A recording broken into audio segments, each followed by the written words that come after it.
महानुभाव संप्रदाय आणि एकूण समाज यांच्यातला सेतू असेल, पण हा सेतू बांधण्याची खूप गरज आहे. असा सेतू तुकाराम महाराजांनी बांधलेला होता. त्याचं वर्णन निळोबारायांनी केलेलं आहे. निळोबारा हे तुकाराम महाराजांचे शिष्य. ते जन्माने ब्राह्मण होते, पण त्यांनी तुकोबारायांना गुरु मानलं. त्यांनी त्यांच्या एका अभंगामध्ये असं म्हटलेलं आहे, भवसिंधुसी बांधला सेतू जेने, अनाथा दिनाकारणे तुकयाने. तुकाराम महाराजांनी सेतू बांधला. तो कशाला सेतू बांधला तर भवसागराला बांधला. प्रभू रामचंद्रांनी जो सेतू बांधला तो जलसागरावर बांधला. कारण वानरांना घेऊन त्यांना पलीकडे जायचं होतं, म्हणून त्यांनी जो सेतू बांधला तो जलसागरावरती सेतू बांधला. तुकाराम महाराजांनी जो सेतू बांधला तो भवसागरावरती सेतू. जलसागरावर बांधलेला सेतू काही वर्ष झाल्यानंतर तुटून फुटून गेला, तो नष्ट झाला. आज तो अस्तित्वात आहे असं आपल्याला दिसत नाही, पण तुकाराम महाराजांचा सेतू मात्र अभंग राहिलेला आहे. कारण तो अजूनही तुम्हा आम्हाला सगळ्यांना जोडण्याची गोष्ट करतोय. म्हणून हा जो काही तुकोबारायांचा सेतू आहे, त्यांनी जो या भवसागरावरती बांधलेला आहे, तो सेतू आपल्यासाठी महत्वाचा आहे. आणि त्याचं वर्णन निळोबारायांनी केलेलं आहे. निळोबाराय म्हणतात की तुकाराम महाराजांनी असा सेतू बांधलेला आहे की तो भवसागरावरचा सेतू आहे, आणि त्या सेतूवरनं तुमच्या आमच्यासारखे जड जीव, तुमच्या आमच्यासारखे अज्ञानी जीव हे तरुण पलीकडे जातील अशा प्रकारचा हा सेतू आहे. हा सेतू निळोबारायला जसा वाटला तसाच रेवरंड टिळक नावाचे एक ख्रिश्चन कवी होते, मराठीतले अग्रणी कवी होते. त्यांनी एके ठिकाणी असं म्हटलंय की तुका निर्मित सेतू वरुणी मीही आलो ख्रिस्त चरणी. तुकाराम महाराजांनी निर्माण केलेल्या सेतूवरून मी ख्रिस्ताच्या चरणी गेलो. म्हणजे वारकरी परंपरा आणि ख्रिश्चन धर्म यांच्यामधला सेतू जर कोण असेल तर रेवरंड टिळक सांगतात की तुकाराम महाराज हा आमचा सेतू आहे. तेव्हा ही सेतू बांधण्याची किंवा पूल बांधण्याची जी गोष्ट आहे ती फार महत्वाची आहे.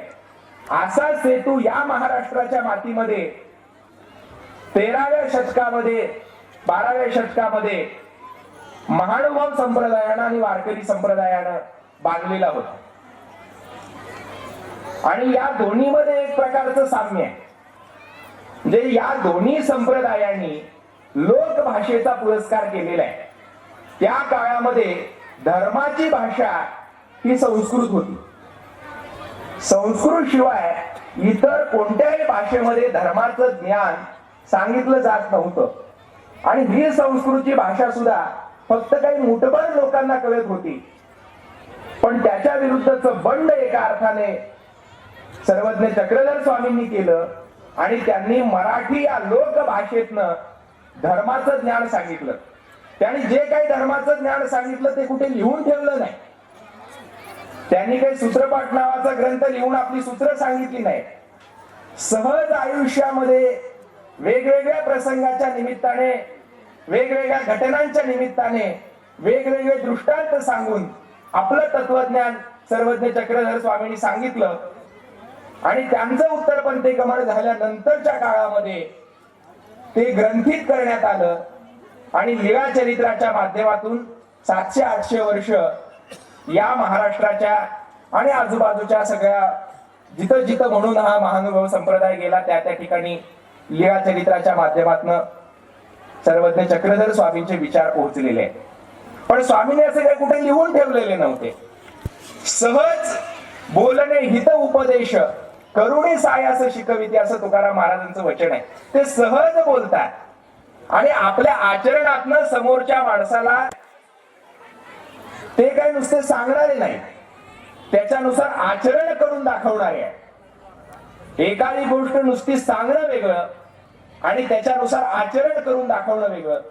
संत असतील किंवा चक्रधर स्वामी किंवा महात्मा बसवण्णा किंवा तथागत गौतम बुद्ध किंवा अलीकडच्या काळातले महात्मा ज्योतिबा फुले असू द्या, शाहू महाराज असू द्या, बाबासाहेब आंबेडकर असू द्या, साने गुरुजी असू द्या, गाडगे बाबा असू द्या, ही जी काही महान माणसं होऊन गेली त्यांनी आपल्या आचरणातनं समोरच्या लोकांना धडा दिलेला आहे.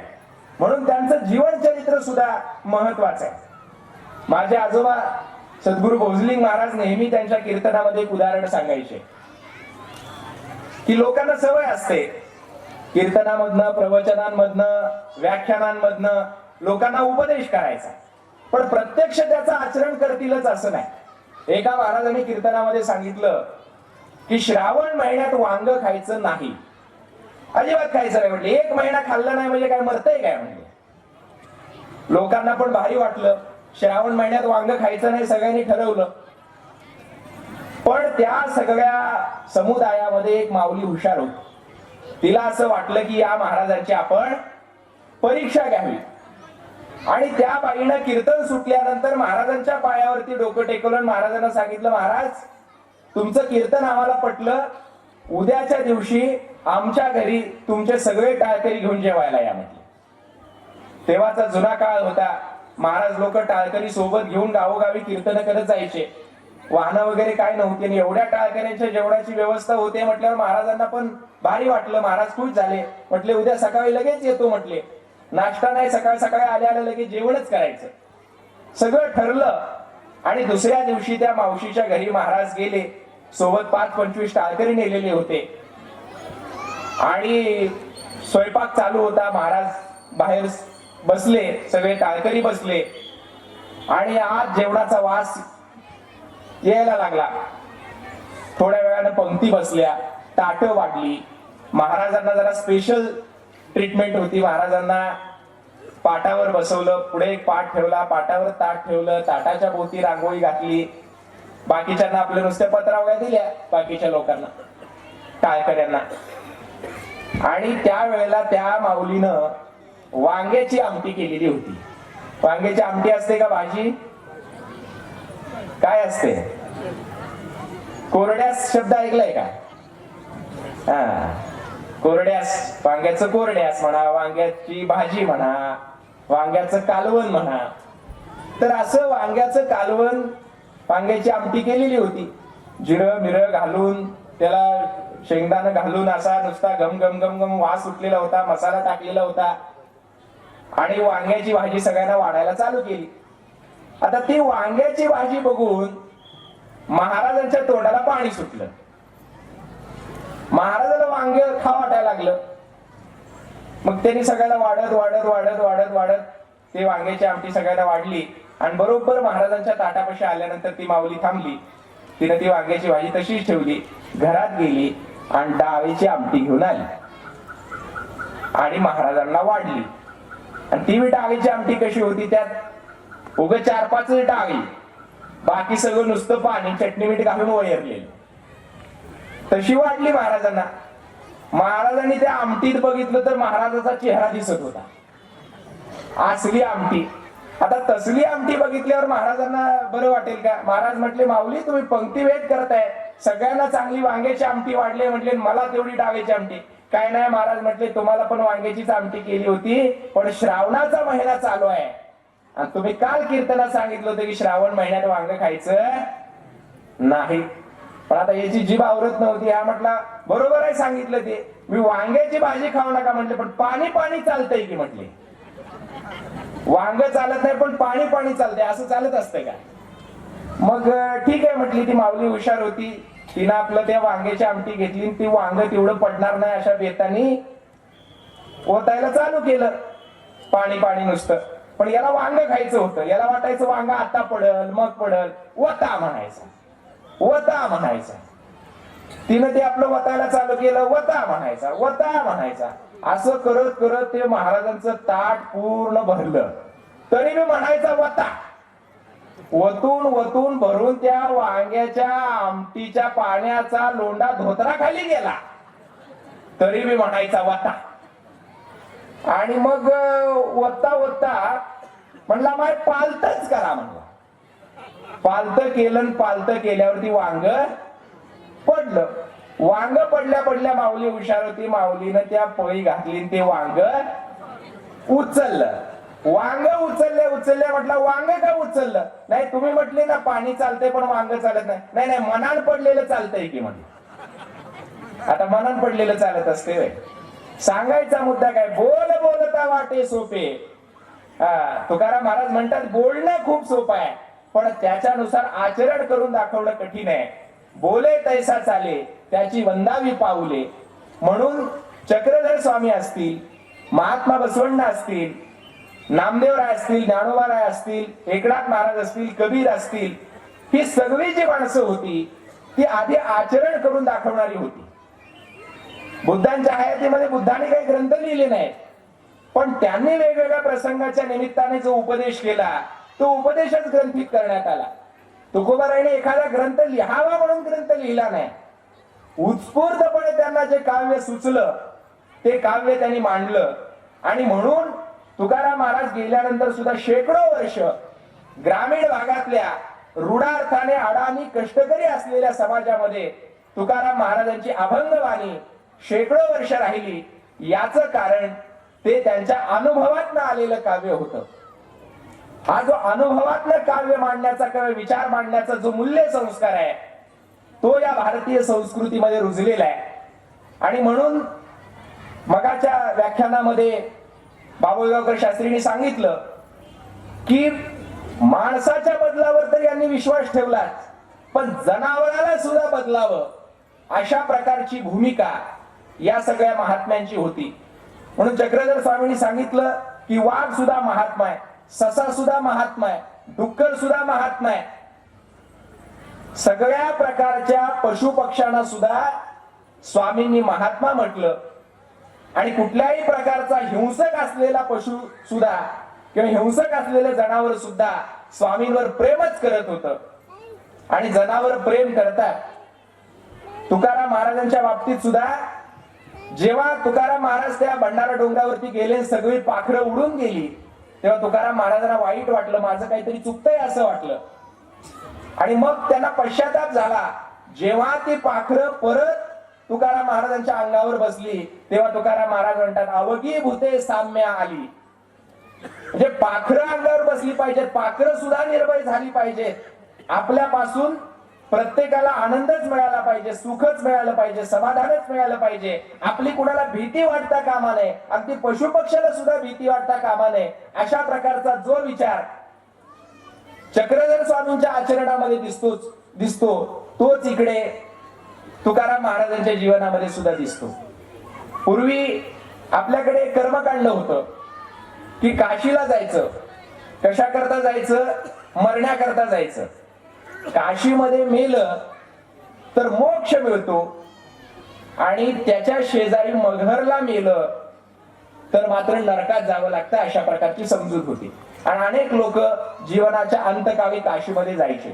ज्ञानेश्वर माऊलींनी ज्ञानेश्वरीमध्ये वर्णन केलेलं आहे, मोक्ष देऊणी उदार काशी होय किर परी वेचावे लागे शरीर ती गावी. त्या गावामध्ये शरीर वेचावं लागतं. म्हणजे काशीमध्ये मोक्ष मिळतो पण तिथं शरीर वेचावं लागतं. ही समजूत खोटी आहे. म्हणून या समजुतीतला फोलपणा उघडा पाडण्यासाठी आमच्या कबीर महाराजांनी आयुष्यभर ते काशीत राहिले. त्यांचा जन्म काशीतला, कार्य काशीतलं, पण शेवटच्या वेळेला मात्र ते काशी सोडले आणि मग घरला जाऊन देह ठेवला. ते असं म्हटलं की नुसतं देह ठेवण्यामुळे जर मोक्ष मिळणार असेल, काशीमध्ये देह ठेवण्याने जर मोक्ष मिळणार असेल तर आयुष्यभर केलेल्या कर्माला काही अर्थच राहणार नाही. म्हणून त्यांनी मुद्दाम मग घरला जाऊन देह ठेवला.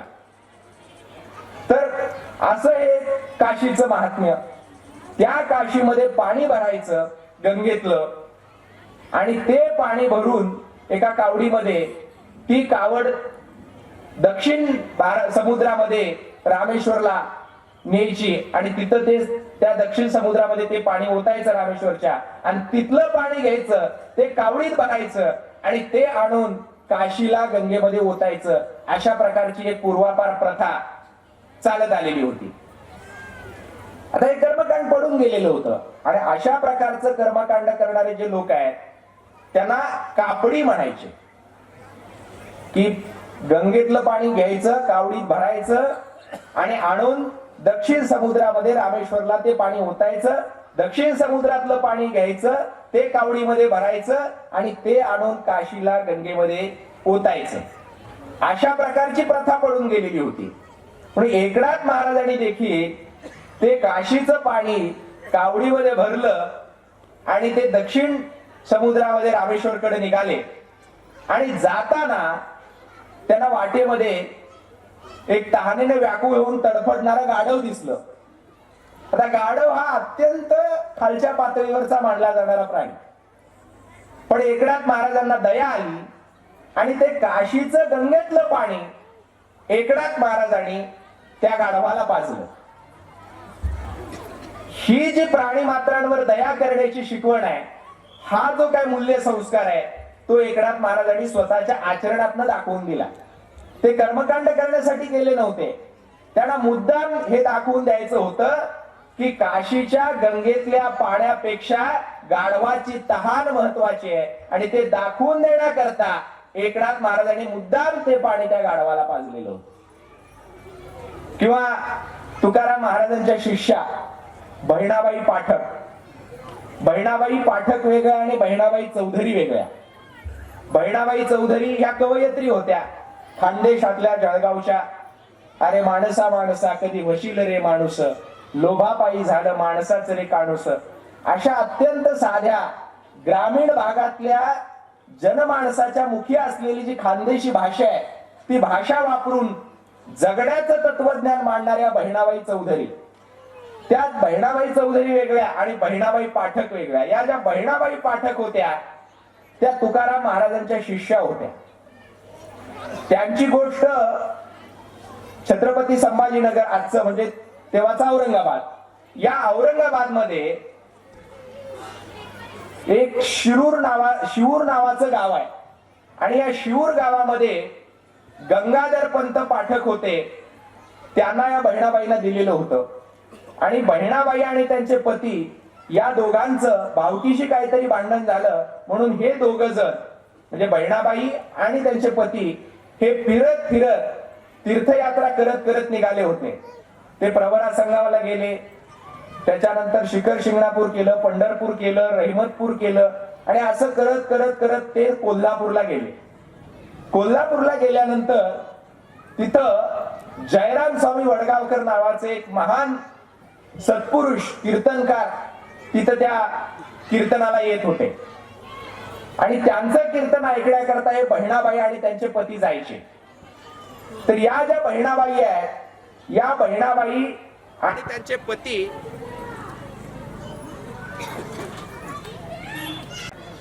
तर बहिणाबाई कोल्हापूरमध्ये गेल्या आणि कोल्हापूर त्या हिरमभट्टाला कुणीतरी एक गाय भेट दिली, गाय आणि वासरू.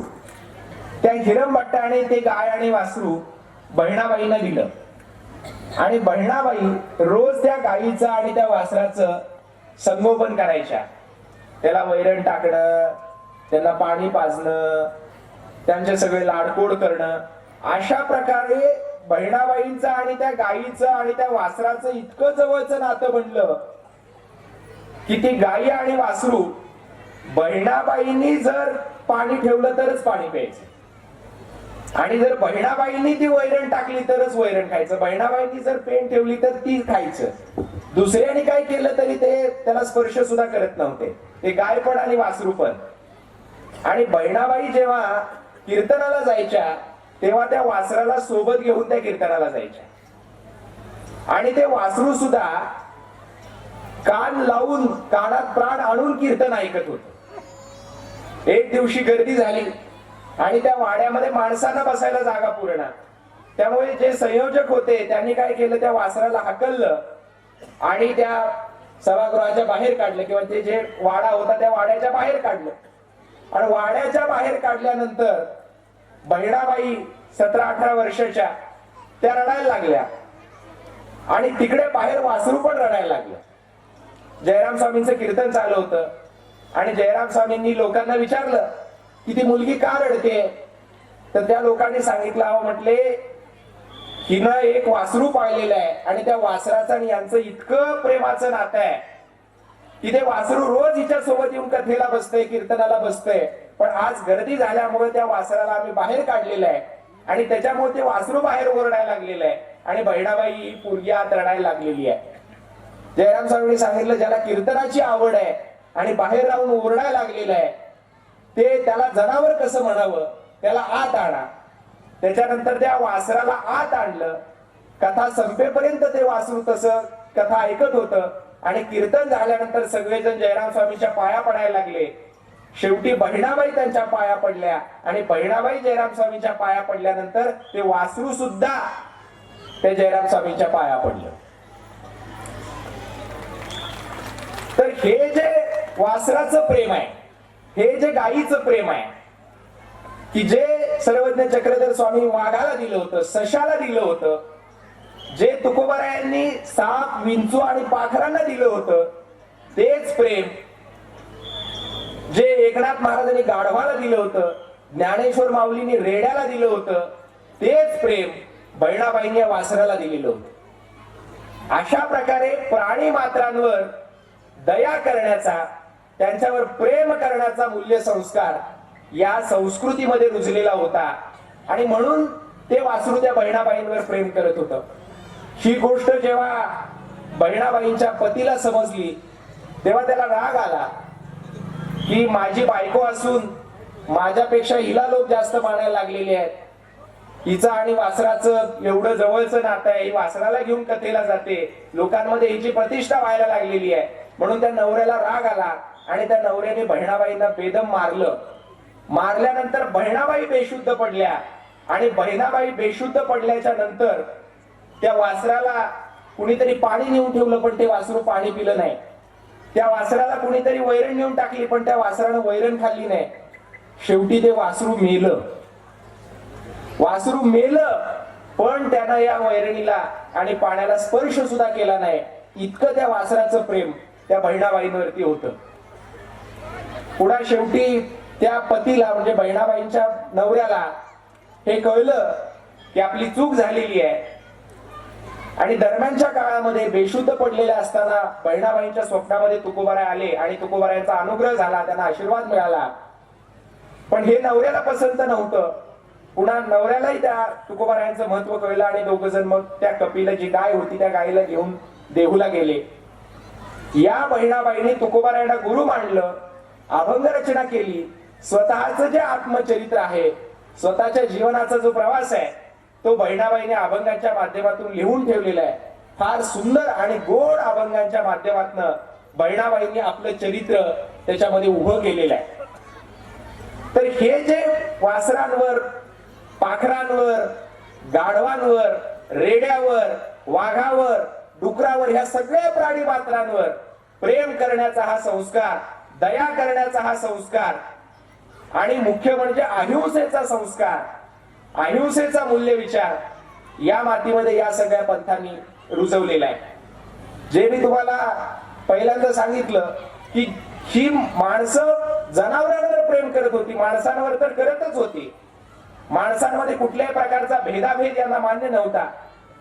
आपण पूर्वीच्या व्याख्यानामध्ये ऐकलं तसं मातंगांच्या हातचा लाडू हा चक्रधर स्वामींनी ब्राह्मणांना खाऊ घातला.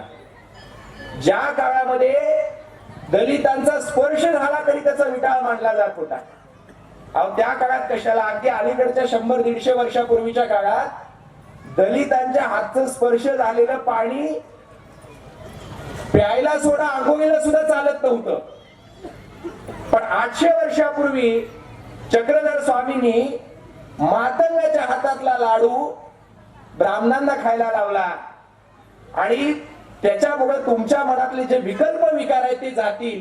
अशा प्रकारे स्वामींनी सांगितलं ही एक महान क्रांती, हा एक महान बंडखोरपणा चांगल्या अर्थाने चक्रधर स्वामींनी केलेला होता. त्यांनी सांगितलं की बाट विटाळ हे सोवळ ओवळ अशा प्रकारचं कर्मकांड, जातीभेद वगैरे हे सगळं त्याज्य ठरवलं. महिलांना अधिकार आहे ठणकावून सांगितलं. त्यांच्या शिष्यांमध्ये अनेक महिला होत्या. पुरुषाचा तो जीव आणि बाईचा काही जीवलिया अशा प्रकारचा मार्मिक प्रश्न, चिकित्सक प्रश्न चक्रधर स्वामींनी त्या काळामध्ये विचारलेला होता.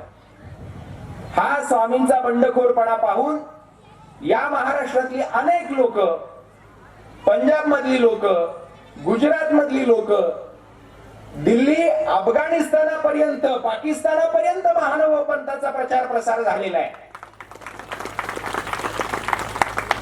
जे तत्वज्ञान एका अर्थाने प्रचलित समाज व्यवस्था नाकारणार आहे.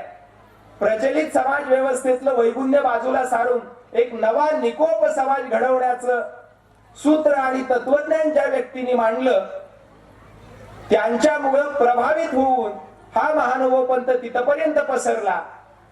या चक्रधर स्वामींनी अशा प्रकारचा जातीभेद, स्त्री पुरुषांमधला भेद, धर्माधर्मांमधला भेद नष्ट व्हावा याच्यासाठी आयुष्यभर कार्य केलं.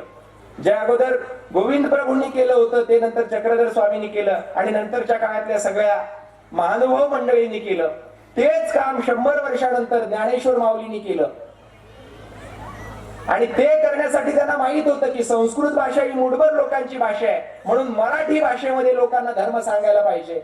म्हणून पहिल्यांदा चक्रधर स्वामींनी मराठी भाषेत लोकांना धर्म सांगितला आणि त्याच्यानंतर माऊलींनी भगवद्गीतेवरती मराठीमध्ये भाष्य लिहिलं. गीता या ग्रंथाला प्रतिष्ठा देणारे चक्रधर स्वामी हे भारतातले पहिले तत्ववेत्ते आहेत. त्यांच्या अगोदर शंकराचार्य झाले, मध्वाचार्य झाले, निंबार्काचार्य झाले, रामानुजाचार्य झाले. हे सगळे आचार्य चक्रधर स्वामींच्या पूर्वी होऊन गेले. त्यांनी त्यांचं मत मांडण्याकरता त्या काळात ते गरजेचं असेलही, त्यांचा आपण योग्य तो सन्मान करायलाच पाहिजे, पण ते तत्वज्ञान मांडण्याकरता ते 3 ग्रंथाचा आधार घ्यायचे. एक उपनिषद, 2 ब्रह्मसूत्र आणि 3री गीता. याला वैदिक परंपरेमध्ये प्रस्थानत्रयी असं म्हटलेलं आहे. आणि प्रत्येक आचार्याने या 3ही ग्रंथावर भाष्य केलेलं आहे. आणि गीता ही श्रुती न मानता स्मृती मांडलेली आहे. म्हणजे गीतेचा दर्जा खालचा मांडलेला होता या आचार्यांनी. सगळ्या चक्रधर स्वामींच्या पूर्वीच्या सगळ्या आचार्यांनी गीतेचा दर्जा हा खालचा मांडलेला होता. आणि उपनिषद आणि ब्रह्मसूत्र ही वरच्या दर्जाची मांडलेली होती. आणि त्याचा अधिकार विशिष्ट वर्गापुरता मर्यादित ठेवलेला होता. आणि त्या चौकटीत गीतेचा अर्थ, आणि तोही परत संस्कृत भाषेमध्ये. म्हणजे गीतेवर भाष्य ज्याने लिहिलं, म्हणजे या प्रस्थानत्रयीवर सगळ्यांनी भाष्य लिहिलं, सगळ्या आचार्यांनी. आणि ते भाष्य संस्कृत भाषेमध्येच लिहिलं जात होतं. परंतु या प्रस्थानत्रयी मधले पहिले 2 ग्रंथ थोडेसे बाजूला ठेवून गीतेचा आणि भागवताचा उपदेश करून प्रेम भक्तीचं, द्वैताचं तत्वज्ञान चक्रधर स्वामींनी महानुभाव पंथाच्या माध्यमातून मांडलं. आणि पहिल्यांदा गीता भागवताला श्रुती वचनाची श्रेष्ठता प्राप्त करून देण्याचं काम चक्रधर स्वामींनी केलं. पुढे हेच काम वेगळ्या रीतीने माऊलींनी केलं. माऊली हे भारतातले असे पहिल्या तत्ववेत्ते आहेत, पहिले असे संत आहेत की ज्यांनी फक्त गीतेवरती भाष्य लिहिलेलं आहे आणि ते मराठीत लिहिलेलं आहे. भारतातल्या इतर कोणत्याही भाषेमध्ये तोपर्यंत गीतेवरती भाष्य लिहिलं गेलेलं नव्हतं. सगळी भाष्य संस्कृत मध्ये होती. पहिल्यांदा माऊलींनी गीतेवरचं भाष्य मराठीमध्ये लिहिलं. आणि माऊलींचं पुन्हा वैशिष्ट्य असं की त्यांनी फक्त गीतेवर भाष्य लिहिलं, उपनिषदांवर आणि ब्रह्मसूत्रावर लिहिलं नाही. म्हणजे प्रस्थानत्रयीच्या चौकटीमध्ये गीतेचं स्थान शेवटी होतं. माऊलींनी त्याची उलटापालट केली. का उलटापालट केली? कारण वेदाचा अधिकार, माऊली सांगतात वेद ज्ञानाने संपन्न असेल पण तो कंजूस आहे. अनेक श्रीमंत माणसं अशी असतात की जे प्रचंड श्रीमंत असतात पण कंजूस असतात. पैसा अडका भरपूर असतो पण 100 रुपयाची वर्गण कधी हातातून सुटत नाही. अशा प्रकारची श्रीमंत असलेली पण कंजूस असतात. आणि ती कंजूस असतात म्हणून श्रीमंत बनलेली असतात. कळलं का? कंजूसच नसेल, उदार असेल तर पैसा निघूनच जाणार ना. काही श्रीमंत माणसं श्रीमंत असतात पण ती कंजूस असतात. माऊली म्हणतात वेद सुद्धा असाच आहे. वेद हा ज्ञानाने संपन्न आहे पण तो कंजूस आहे. का कंजूस आहे? कारण वेद हा 3 वर्णातल्या पुरुषांच्या कानाला लागतो पण स्त्रियांच्या, शूद्रांच्या आणि अतिशूद्रांच्या कानी लागत नाही, म्हणून तो कंजूस आहे. माऊली सांगतात वेदू संपन्न वे ठाई परी कृपणो ऐसा आण नाही, जो लागला कानी 3 वर्णांच्याची, 3च वर्णाच्या कानाला लागलेला आहे. हा त्याचा पहिला दोष. दुसरा दोष म्हणजे वेद हा स्वप्नामध्ये, म्हणजे देव झोपलेले होते, देवाच्या झोपेच्या घोरण्यातनं निर्माण झाला असं सांगितलं जातं. बरोबर की नाही? माऊली सांगतात वेद हा घोरण्यातनं निर्माण झालेला आहे. उलट गीता ही जागृत अवस्थेमध्ये भगवान श्रीकृष्णाने अर्जुनाला सांगितलेली आहे. जया निद्रिताचा घोरू तो वेदार्थ सागरू हा स्वये सर्वेश्वरू प्रत्यक्ष अणुवादना, असं गीतेचं महत्व माऊलींनी सांगितलेलं आहे. म्हणजे आज हिंदू धर्माचा ग्रंथ कुठला असं जर विचारलं तर आपण सहज म्हणतो गीता आहे, किंवा कोर्टामध्ये सुद्धा गीतेवरती हात ठेवून हिंदू लोक शपथ घेतात केलं. आणि दुसरं काम ज्ञानेश्वर माऊलींनी केलं. तेच भागवताच्या बाबतीत आहे. भागवताचा जो 11 स्कंद आहे म्हणजे 11वा स्कंद आहे, त्याच्यावर भास्कर भट्ट बोरीकरांनी भाष्य लिहिलं आणि तेच पुन्हा काम एकनाथ महाराजांनी केलं. त्याने 11 स्कंदावर भाष्य लिहिलं. म्हणजे कृष्ण हे उपास्य दैवत. गीता भागवत हे ग्रंथ स्वतः तुकाराम महाराजांनी म्हटलेलं आहे, गीता भागवत करीती श्रवण अखंड चिंतन विठोबाचे. जे गीता भागवत हे ग्रंथ आणि श्रीकृष्ण हे दैवत, हे महानव पंथातलं आणि वारकरी संप्रदायातलं एक महत्वाचं साम्य आहे. दुसरं म्हणजे महानव संप्रदाय द्वैती आहे. त्या अर्थाने जरी वारकरी संप्रदाय द्वैती नसला तरी अद्वैतामध्ये भक्तीचा व्यवहार होत नाही, म्हणून अद्वैत बाजूला ठेवावं आणि द्वैत भाव ठेवून भक्ती करावी, हे तुकाराम महाराजांनी सांगितलेलं आहे. तुकाराम महाराज म्हणतात, मी भक्त तू देव ऐसे करी, नको ब्रह्मज्ञान नको आत्मस्थिती भाव, मी भक्त तू देव ऐसे करी. किंवा अद्वैताची वाणी नाही ऐकत मी काणी. तुकाराम महाराज म्हणतात की अद्वैताची वाणी माझ्या कानाला सुद्धा लागू देऊ नका. कारण द्वैत भावामध्ये भगवंताचं भक्तिप्रेम अनुभवताना जो आनंद आणि जे समाधान मिळतं, तो आनंद आणि ते समाधान स्वर्गामध्ये सुद्धा नाही. माऊलींनी तर फार योग्य भाषेमध्ये सांगितलेले आहे. माऊली सांगतात की स्वर्गामध्ये काय केल्यानंतर जातं तर यज्ञ केल्यानंतर जातं. स्वर्गामध्ये जागा मिळते, पण कुठपर्यंत स्वर्गात राहता येतं? माऊली सांगतात जोपर्यंत पुण्य आहे तोपर्यंत स्वर्गात राहता येतं, पुन्हा माघारी यावं लागतं. माऊली सांगतात, मग तया पुण्याची पावटी सरे सवेची इंद्रपणाची उटी उतरे, मग येऊ लागती माघारे मृत्यू लोका. त्याच्यापेक्षा अधिक कठोर दृष्टांत देऊन माऊली सांगतात की जसा एखादा वेश्येचा भोग घेणारा माणूस असतो, तो पैसे तोपर्यंत वेश्या त्याला थांबवून घेते, नाहीतर पुन्हा हाकलून देते, तसं हे यज्ञ करून स्वर्गाला जाणारे जे लोक आहेत त्यांचं एकदा पुण्य संपलं की त्यांना स्वर्गात हाकलून दिलं जातं. माऊली सांगतात, जैसा वेश्याभोगी कवडा वेचे मग दारही चेपून येते, तैसे लाजीरवाणी दीक्षिताचे काय सांगू. त्यामुळे स्वर्गातलं सुख जे काल्पनिक स्वरूपाचं आहे, ते काल्पनिक स्वरूपाचं सुख वारकरी संप्रदायाने नाकारलेलं आहे. उलट वारंवार जन्म दे आणि भगवंताच्या भक्तीचा आनंद उपभोगण्याची संधी दे, अशा प्रकारचं वारकरी संप्रदायाचं तत्वज्ञान हे इह लोकातच भक्तीचा आनंद घ्यायला सांगणार तत्वज्ञान आहे. स्वर्गामध्ये काही नाही. स्वर्गामध्ये काय अमृताच्या नद्या आहे, पुन्हा कामधेनू म्हणजे ज्या गायीजवळ आपण इच्छा व्यक्त करू ती पूर्ण करणाऱ्या कामधेनूची खिलार आहे. त्याच्यानंतर काय झाडी, डोंगर, हाटी, बरोबर की नाही. आमच्या तालुक्याचे आमदार आहेत ते, मी सोलापूर जिल्ह्यातल्या सांगोल्याचा. तर असं सगळं स्वर्गामध्ये. पण हे स्वर्गातलं सुख माऊली म्हणतात काल्पनिक सुख आहे, ते एकदा संपलं की तुम्हाला माघारी यावं लागतं. त्याच्यापेक्षा इहलोकामध्ये भगवंताच्या भक्तिप्रेमाचा आनंद घेणं हे जास्त महत्वाचं आहे. म्हणून चहू पुरुषार्था श्री भक्ती माझी, अशा प्रकारचं तत्वज्ञान हे माऊलींनी मांडलेलं आहे. म्हणजे जी क्रांती 12व्या शतकामध्ये महात्मा चक्रधर स्वामींनी केली, तीच क्रांती इकडे वारकरी संप्रदायातल्या ज्ञानेश्वर माऊलींनी आणि नामदेव रायांनी केलेली आहे. म्हणून जसा चक्रधर स्वामींचा तिकडे उत्तर भारतात प्रभाव आहे, त्या प्रभावाच्या पाऊलखुणा आजही आपल्याला सापडतात. तशाच नामदेवरायांच्या प्रभावाच्या पाऊलखुणा सुद्धा आपल्याला सापडतात.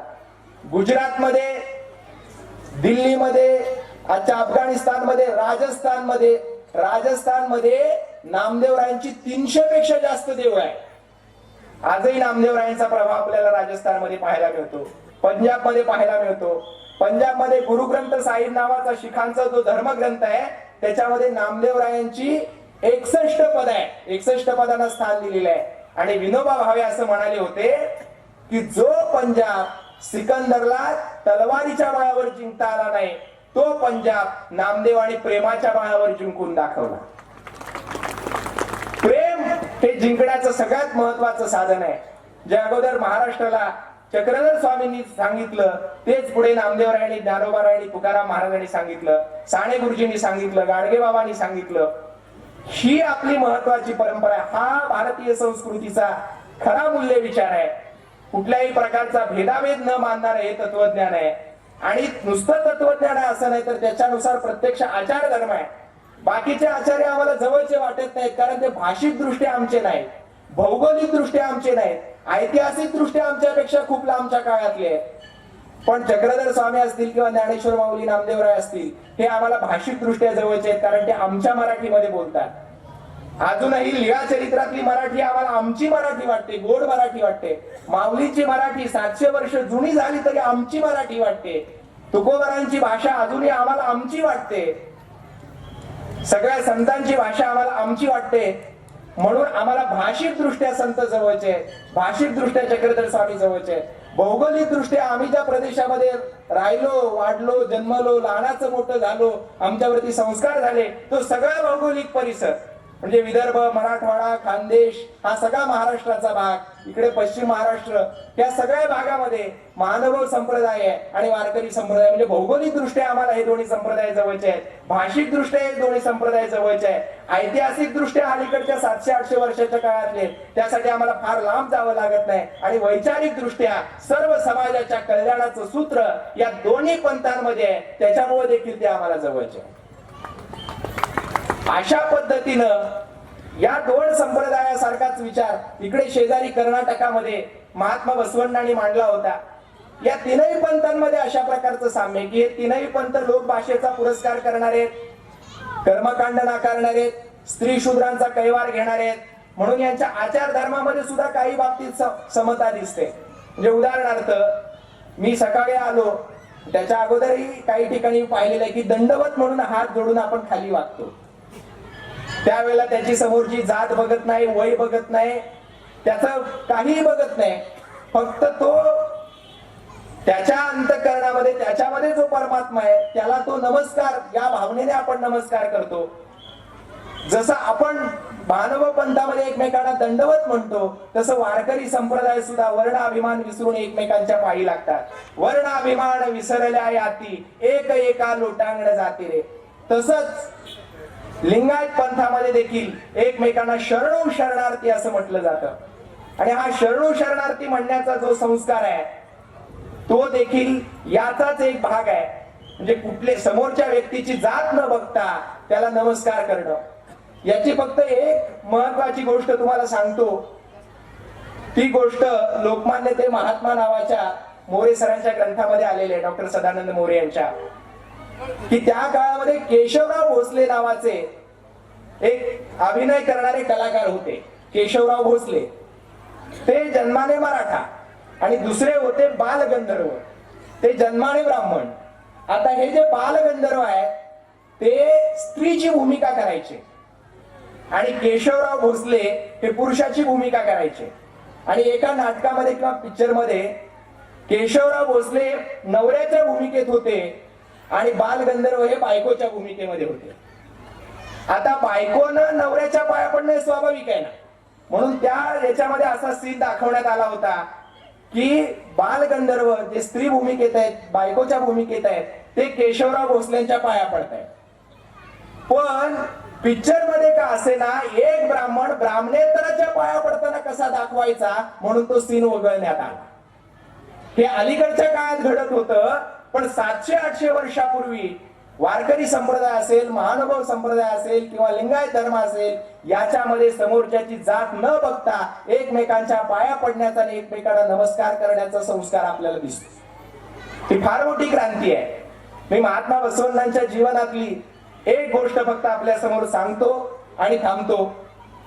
महात्मा बसवण्णा हे लिंगायत परंपरेचं एका अर्थाने पुनरुत्थान घडवून आणणारे या भारतातले अत्यंत महान असे तत्ववेत्ते होते. आणि हे बसवण्णा हे इथं जवळच बसव कल्याण आहे. आम्ही बसव कल्याणवरूनच आम्हाला यावं लागतं सोलापूरवरून येताना, आणि आम्हाला सांगोल्यावरून येताना परत मंगळवेढा लागतं. त्या मंगळवेढ्यामध्ये बसवण्णांची बरीच कारकीर्द केलेली आहे आणि पुढे बसव कल्याण मध्ये त्यांची मुख्य कर्मभूमी राहिलेली आहे. तर हे बसवण्णा घोड्यावर बसून कारण ते राज्याचे मंत्री होते, आजच्या भाषेत अर्थमंत्री.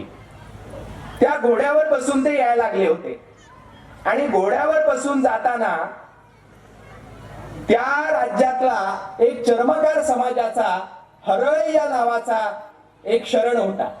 ते हरळय्या महात्मा बसवण्णांना बघतात आणि त्यांना नमस्कार करून सांगतात, शरणू शरणार्थी.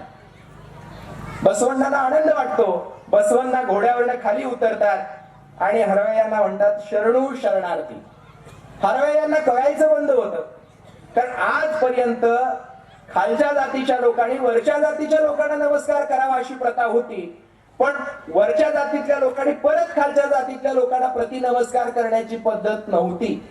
असं असताना महात्मा बसवण्णा घोड्यावरनं खाली उतरून नमस्कार करतायत. याच्यामुळं त्या हरळय्याला इतका आनंद झाला की त्या आनंदामध्ये बेभान होऊन तो नाचत नाचत घरी गेला आणि बायकोला सांगितलं, अगं आज आपल्या राज्याचे मंत्री महात्मा बसवण्णा ते घोड्यावरनं खाली उतरले आणि मी शरणू शरणार्थी म्हटल्यानंतर मला परत माघारी शरणू शरणार्थी म्हटलं. दोघांनाही पती पत्नीला आनंद झाला आणि त्या आनंदाची भेट काय द्यायची दोघांनी विचार केला आणि विचार करून करून दोघांनी मांडीचं कातडं काढलं आणि त्या कातड्याच्या चपला महात्मा बसवण्णांसाठी तयार केल्या. कातड्याच्या चपला करून हे दोघं जण पती पत्नी बसवण्णांच्याकडे गेले. बसवण्णांना सांगितलं की आमच्या कातड्याच्या चपला आहेत, तुम्ही पायात घाला. बसवण्णांनी त्या चपलाकडे बघितलं. ते काय कातड्याच्या चपला घालायला आजच्यासारखी ढोंगी साधू नव्हते. त्यांनी त्या चपला घेतल्या, आपल्या डोक्यावर ठेवल्या आणि डोक्यावर ठेवून त्यांना त्या परत दिल्या. त्यांना पण कळायचं बंद झालं. त्यांनी त्या चपला घेतल्या आणि आनंदाने ते घरी निघाले. आणि जाताना मधुवरस नावाचा ब्राह्मण त्यांच्या आडवा आला आणि त्यानं विचारलं की तुम्ही हे काय करताय. ते म्हटले, अहो आम्ही आमच्या मांडीच्या कातड्याच्या चपला बनवून बसवण्णांच्या पायात घालायला गेलो होतो, पण बसवण्णांनी त्या चपला पायात न घालता डोक्याला लावल्या आणि आम्हाला परत दिल्या. ते म्हटले, बरोबर आहे, बसवण्णांची काय लायकीच नाही म्हटले. आणि त्यांनी म्हटला की या चपला पायात घालण्याची माझी खरी लायकी आहे, म्हणून त्या चपला त्याने हिसकावून घेतल्या आणि पायात घातल्या. कथा अशी आहे की त्या पायात घातल्या तेव्हा त्याला अंगाला दरदरून ताप आला, घाम सुटला आणि प्रचंड रसरसून अशा प्रकारचा ताप आल्यामुळे त्याच्या अंगाची लाही लाही व्हायला लागली. नाना प्रकारचे उपाय केले, सगळ्या वैद्यांकडे गेला, पण त्याच्यावर फरक पडला नाही. शेवटी त्या हरळय्यांच्या न्हाणीची जी मोरी होती, न्हाणीला एक मोरी असते ज्याच्यातनं पाणी बाहेर येतं, जुन्या काळात न्हाणी असायची, आता घरातच बाथरूम झाल्यामुळे तो काही प्रश्न उरत नाही. तर ती जी मोरी होती त्या मोरीतलं जे आंघोळीचं हरळय्याच्या पाणी येत होतं आणि त्या पाण्यामुळे जो चिखल झाला होता तो चिखल अंगाला लावल्यानंतर यांचा दाह शांत झाला. सांगायचा मुद्दा काय, हा ताप फक्त शारीरिक ताप नव्हता, जातीच्या अभिमानाचा ताप, वर्णाच्या अभिमानाचा ताप, विद्वत्तेच्या अभिमानाचा ताप. हा ताप हरळय्यांच्या आणि बसवण्णांच्या प्रेम भक्तीच्या तत्वज्ञानानं उतरला आणि ते मधुवरस हे बसवण्णांचे शिष्य झाले आणि त्यांनी त्यांची मुलगी हरळय्याच्या मुलाला दिली आणि मग त्याच्यानंतर सैराट घडलं. म्हणजे त्या दाम्पत्याला हत्तीच्या पायाला बांधून फरफटत उडून नेऊन मारण्यात आलं.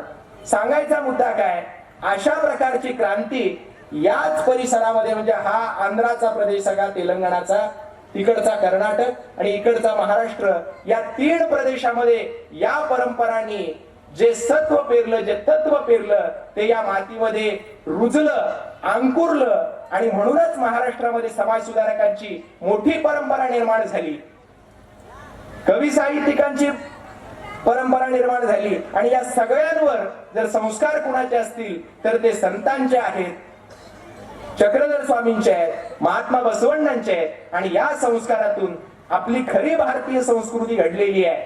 म्हणून या भारतीय संस्कृतीबद्दल त्यातला जो आजचा काळ संगत मूल्य विचार आहे तो मूल्य विचार पुढे नेण्याच्या दृष्टीनं आपण सगळ्यांनी प्रयत्न करण्याची गरज आहे.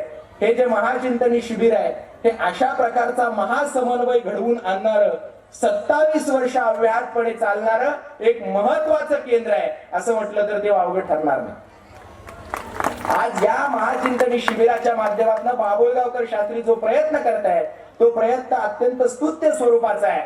स्वतः एका वारकरी घरातले, पण प्रसंग विशेषाने महानुभव झाले. पण महानुभव झाल्यानंतर सुद्धा वारकरी संतांविषयीचा आदर त्यांनी कायम ठेवला. वारकरी संतांविषयी अनेक ठिकाणी लिहिलं. या दोन्ही पंथामध्ये भेदाभेद निर्माण करून या दोन्ही पंथांना एकमेकांपासून दूर करण्याचं काम जे केले काही वर्ष चाललेलं होतं, ते थांबवण्याचं काम एका अर्थाने बाभुळगावकर शास्त्रींनी केलेलं आहे. आणि म्हणून बाभुळगावकर शास्त्रींना ज्ञानोबा तुकाराम हा महाराष्ट्र शासनाचा संत साहित्याचा वारकरी संप्रदायाचा एका अर्थाने पुरस्कार देऊन त्यांचा सन्मान झालेला. अशा बाभुळगावकर शास्त्रींनी इथं बोलवलं आणि तुमच्याशी संवाद साधण्याची, तुम्हाला नमस्कार करण्याची खरं तर अत्यंत आनंदाची गोष्ट आहे. दुसरी एक महत्वाची गोष्ट की जसं दलित आणि सवर्णांच्या मधला सेतू या सगळ्या लोकांनी बांधला, जसं पंथापंथांमधला द्वेष संपवण्यासाठीचा सेतू आता या महाचिंतनी शिबिराच्या माध्यमातून बांधण्याचा प्रयत्न होतोय, जसा स्त्री पुरुष विषमतेच्या मध्ये हा सेतू बांधण्याचा प्रयत्न होतोय, तसाच हा ब्राह्मण ब्राह्मणेतर या वादामध्ये सुद्धा हा सेतू आहे. हे जे महत्वाचे सत्पुरुष या पंथातले सगळे होते ते ब्राह्मणच होते. एकनाथ महाराज ब्राह्मण होते, गोविंद प्रभू ब्राह्मण होते, महात्मा बसवण्णा ब्राह्मण असल्याचं काही जणांचं म्हणणं आहे.